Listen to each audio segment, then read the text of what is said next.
안녕하세요. 모든 직장인의 성공을 바라는 직장 고수입니다. 오늘은 부하를 망치고 조직에 피해를 주는 빨간펜 상사에 대한 이야기입니다. 빨간펜 상사라면 여러분은 어떤 이미지가 떠오릅니까? 인터넷에서 찾아보니 빨간펜 상사란 자신은 일하지 않으면서 부하에게 계속 지시나 코멘트만 하는 상사를 말하는 것 같습니다. 여기서 코멘트 한다는 것은 업무상 중요하지 않은 오타나 단순한 문구 같은 것을 계속 지적하고 수정한다는 의미로 보입니다.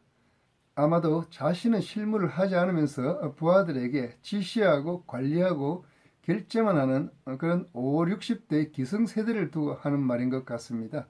형식을 싫어하고 실용을 중시하는 요즘 젊은 세대의 직원들에게는 이런 형태의 상사들이 종종 뒷담화 또는 비난의 대상이기도 합니다. 그런데 여러분, 만약에 여러분의 상사가 업무 능력이 아주 뛰어나고 또 부서 업무에 굉장히 열정적입니다. 결제할 때는 부하가 만든 서류를 손수 수정해주고 여러분은 이것만 다시 수정해서 올리면 됩니다. 그리고 상사가 다시 마음에 안 들면 또다시 수정해주고 이런 과정을 반복하면 되죠. 이런 상사와 함께 일한다면 여러분들은 어떻습니까? 부하의 보고서를 모두 수정해 주니까 상사가 아주 친절해 보이고 부하들은 굉장히 편할 것 같습니까? 혹시 이런 상사와 함께 일하면 부하들의 업무 능력이 정치하거나 심지어는 퇴보한다는 생각은 들지 않습니까? 이런 경우에 당장에는 상사의 능력이 굉장히 높아 보이고 부하도 당장에는 편해 보일 수 있습니다. 그러나 시간이 지나면서 부하들은 대충대충 일하는 사람으로 점점 변해가게 되죠. 어차피 상사가 다 고쳐줄 거라고 생각하니까요. 그 결과 상사는 갈수록 보완하고 수정해줘야 되는 그런 업무량이 점점 늘어나게 됩니다. 부하의 오류나 실수가 있으면 무엇이, 왜, 어떻게라는 지적과 함께 부하 스스로 수정하고 보완하는 그런 경험을 해야 되는데 그런 기회가 없어지는 거죠.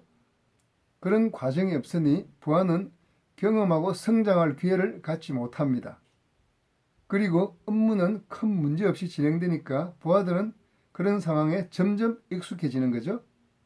부하가 성장을 해야 상사도 점점 수준 높은 업무로 이행하며 발전할 수 있는데 부하가 성장을 못하니 상사도 일만 점점 많아지고 결국 정체하게 됩니다.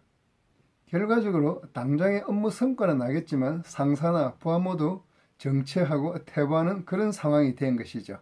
현실적으로 어려움이 있지만 이제는 상황을 바꾸어야 합니다. 상사는 당장의 성과도 중요하지만 부하 육성을 더 중요시해야 합니다. 당장의 성과를 위해 부하 육성을 등한시한다면 장기적으로는 조직의 경쟁력을 저하시키는 것이 되죠. 성과와 타이밍이라는 어려움이 있지만 상사가 직접 수정해 줌으로써 부하를 타이피스트로 전략시키는 행위를 이제는 멈추어야 합니다. 부하가 실수하면 무엇을, 왜, 어떻게라는 지적과 함께 방향을 제시하면서 부하 스스로 수정하고 보완하는 경험을 하도록 해야 합니다.